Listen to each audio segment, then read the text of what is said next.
एक जमाने की बात है, आसमान चमकते थे और जब वो उड़ती तो आसमान पर सुर्खी की एक दिलकश लकीर बन जाती। लाल परी बादलों के महल में रहती थी। रात के वक्त वो जमीन पर नजर डालती और देखती कि कौन खुश है और कौन उदास। एक दिन उसने देखा कि एक छोटा सा गांव अंधेरे में डूबा हुआ है। वहां के लोग बहुत सिर्फ बारिश नहीं हुई थी। ए आसमान, तेरी अजमत को देख। ऐ बादलों, इन लोगों पर रहम करो। लाल परी दूर खड़ी मुस्कुरा रही थी। किस दिन के बाद, जिस दिन की मालूम के सब की ज्यादती थी, लोग कहते हैं, देखो लाल परी हमें देखने आई है। हाँ, मैं आ गई हूँ। वक्त गुजरता गया और आयशा अब गांव की सबसे समझदार और मेहरबान लड़की बन चुकी थी। वो गरीबों की मोहब्बत करती थी। एक रात जब चांद पूरी आबोताब से भी चमक रहा था, इसकी जादुई ताकत कमजोर हो रही थी। आयशा, मुझे तुम्हारी मदद चाहिए। आसियार शीर हो गई, एक साल हो गई तो दुनिया अंधेरे में डूब जाएगी। मैं आपके साथ हूँ। हमें क्या करना होगा? एक जादुई पहाड़ है जहाँ एक अंधेरा देव रहता है। इसी ने रोशनी कैद कर रखी है। हमें वहाँ जाना होगा। चलो जल्दी चलो। ये रास्ता बहुत मुश्किल है। हम रुकेंगे नहीं। खौफनाक आवाजें आ रही हैं। हम मत हारो, हम पहुँचेंगे। आखिरकार वो पहाड़ की चोटी पर पहुँच गई। वहाँ एक बड़ा सा सियाह दीव बैठा था जिसके हाथ में सुर्ख रोशनी कैद थी। तुम दोनों मुझे नहीं रोक सकती। बुराई कभी जीत नहीं सकती। ये कहकर उसने अपनी नेकी और सच्चाई की ताकत से देव का मुकाबला किया और देव कमजोर होकर गायब हो गया। आयशा, तुमने साबित कर दिया कि असल ताकत दिल की नेकी और हिम्मत में होती है।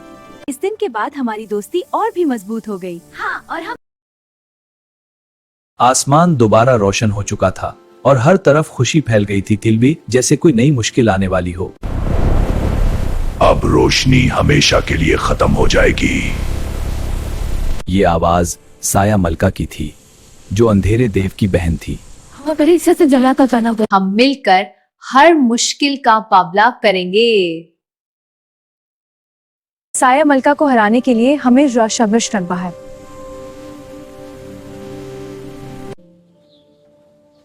रोशनी का दिल सिर्फ उसी को मिलता है जिसका दिल सच्चा और साफ हो। आयशा ने अपनी नेकी, मोहब्बत और सच्चाई से इम्तिहान पास किया। जैसे ही वो वापस आई, फायो हमला कर दिया। आयशा, तुम सिर्फ एक लड़की नहीं बल्कि रोशनी की मुहाफिज बन चुकी हो। जब तक हम साथ हैं, अंधेरा कभी जीत नहीं सकता। और यूं लाल परी और आयशा हमेशा के लिए रोशनी, मोहब्बत और उम्मीद की हिफाजत करती रही।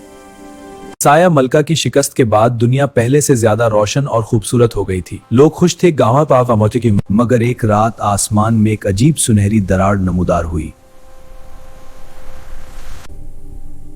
ये दरार वक्त के दरवाजे की है। अगर ये खुल गया तो माजी और मुस्तकबिल आपस में टकरा जाएंगे। फिर हमें क्या करना होगा? हमें वक्त का निवान तलाश करना होगा जो इस दरवाजे को बंद कर सकता है। दोनों एक नए सफर पर निकल पड़ी। इस बार रास्ता और भी अजीब था। कभी सब कुछ सस्त हो जाता जैसे वक्त रुक गया हो। वक्त के दरवाजे को बंद करना आसान नहीं। उसके लिए तुम्हें अपनी सबसे कीमती चीज कुर्बान करनी होगी। अगर दुनिया को बचाने के लिए मुझे अपनी खुशी भी देनी पड़े तो मैं तैयार हूँ। जैसे ही आयशा ने अपनी कुर्बानी देने का इरादा किया, सच्ची कुर्बानी दिल की होती है। आयशा, तुमने एक बार फिर दुनिया को बचा लिया। ये सब हमारी दोस्ती और नेकी की ताकत है। इस दिन के बाद आसमान और जमीन के दरमियान एक मजबूत रिश्ता बन गया। लाल परी और आयशा हमेशा नई मेहमान के लिए तैयार रही।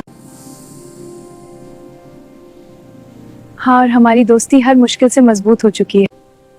गुलनाज, अब तुम्हारा वक्त खत्म हो रहा है। लाल परी चौंक गई। मुझे वासी की दुनिया जाना होगा। मुझे वापस अपनी दुनिया जाना होगा।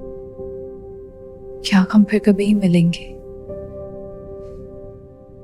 जब भी तुम नेकी करोगी, जब भी किसी की मदद करोगी, मैं तुम्हारे दिल में जिंदा रहूंगी।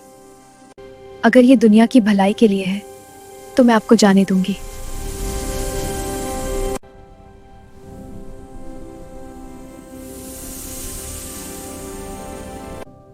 मैं वादा करती हूँ, मैं हमेशा नेकी और रोशनी खिलाती रहूं। वक्त गुजरता गया और आयशा वाकई लोगों के दिलों में रोशनी बन गई। वो जहाँ जाती खुशी और उम्मीद फैल जाती। लाल परी आसमान में एक चमकता सितारा बन गई। और आयशा जमीन पर रोशनी की मोहब्बत। हाँ, मैं इसका वादा करती हूँ।